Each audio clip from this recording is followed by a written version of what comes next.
Apa hukumnya mengambil keuntungan 2 kali lipat atau 3 atau 10 kali lipat dari produk yang dijual? Karena saya mendengar dari satu penceramah di salah satu TV swasta bahwa tidak boleh mengambil keuntungan lebih dari 100% karena hukumnya riba.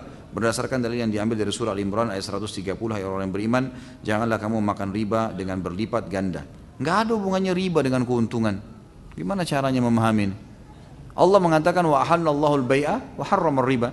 Allah menghalalkan transaksi jual beli dan Allah mengharamkan riba. Beda sekali. Keuntungan memang transaksi jual beli memang ada keuntungan dan tidak pernah setahu saya ada dalil yang melarang kita membatasi keuntungan. Tidak pernah. Orang beli 1.000 mau jual 100.000, kalau laku silahkan. Tidak ada masalah itu. Kalau dia bilang ada patokan tidak boleh 100%, berarti berapa persen dong? Harus ada patokan. Nggak ada patokannya. Yang penting di bawah 100%, ya berarti tetap bingung nanti orang, gitu kan? Memang dalam syariat tidak ada patokannya, silahkan. Anda dapat produk memang kebetulan lagi murah, terus kita jual itu harga pasar, nggak ada masalah semuanya. Setahu saya Allah alam tidak ada masalah. Ya, yang dipermasalahkan adalah modalnya halal atau tidak, produknya halal atau tidak, sistemnya halal atau tidak. Ini kan gitu. Ini baru dibahas. Kalau orang transaksi jual beli harus ada, tidak boleh ada 5 hal di situ kan, tidak boleh ada riba, tambahan hutang dan gade tanpa sebab.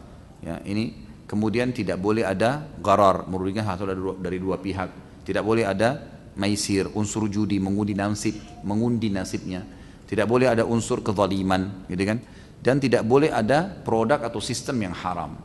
Insya Allah ini kalau dihindari transaksinya boleh.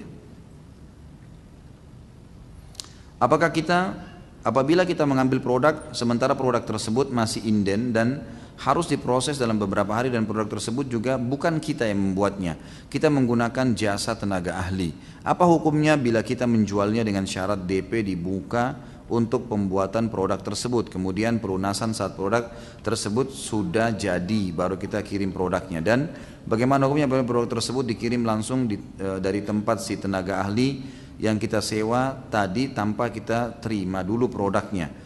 Karena dari beberapa artikel online yang membahas masalah fikih jual beli tidak boleh menjual produk yang belum ada di tangan kita atau produk belum bergeser dari penjual pertama. Kalau tenaga ahli itu adalah bagian daripada antum, misal ada orang buka toko tapi dia punya pabrik atau dia punya tempat pembuatan di tempat lain, ini memang orang antum, itu nggak masalah. Tapi kalau produk orang lain yang antum ambil, antum pasang foto di online, ini saya mau jual HP, ini mau HP-nya harganya sekian. Produk ini nggak ada kita punya, gitu kan? Kita akan ambil produk dari orang lain. Di sini boleh terjadi transaksi itu, setahu saya, asal memang konsumen pun tahu itu bukan produk kita. Misal merek HP yang terkenal, orang tahu ini bukan produk kita misalnya, memang produk lain, gitu kan? Lalu di order, dan kita lebih baik lagi kalau Anda jujur. Di sini di toko saya, toko online ini semuanya via order. Dan kami pun akan mengordernya kembali. Sabar, seminggu, 3 hari akan datang produknya. Apa kelebihan saya ambil dari produk Anda? Ya saya punya diskon 10%, misal. Apa adanya, jujur, sudah selesai, gitu kan? Seperti itu, Allah alam. Tapi tidak boleh kita dusta. Memang nggak boleh kita mengatakan ini produk saya, padahal bukan produk kita. Nggak boleh sama sekali. Saya pernah membawa seorang pembeli, kayu gaharu dari Saudi. Nah, kemudian ke tempat satu orang gitu. Saya tahu orang ini, siapa orang ini? Orang ini biasa datang ke tempat saya untuk mengambil beberapa kayu gaharu yang dijual juga gitu kan. Pada saat kami tiba ke tempat orang yang ditunjukin sama dia, tiba-tiba dia mengaku sebagai pemiliknya. Rupanya dia sudah bicara sama orang yang punya tempat ini pembeli saya, kasih aja harga dasar nanti saya yang jual, ini seakan-akan barang saya. Ini nggak boleh, gimana caranya? Bukan barang dia, dusta ini. Udah biarin aja transaksi, kenapa sih kalau transparan? Maaf saya bawa pembeli, bisa nggak saya dapat hasil di sini? Oh ya kamu punya 2%, selesai kan? Nggak usah repot-repot, biar aja negosiasi sama pembelinya, sama pemiliknya, kan aman. Untuk apa repotin diri nih?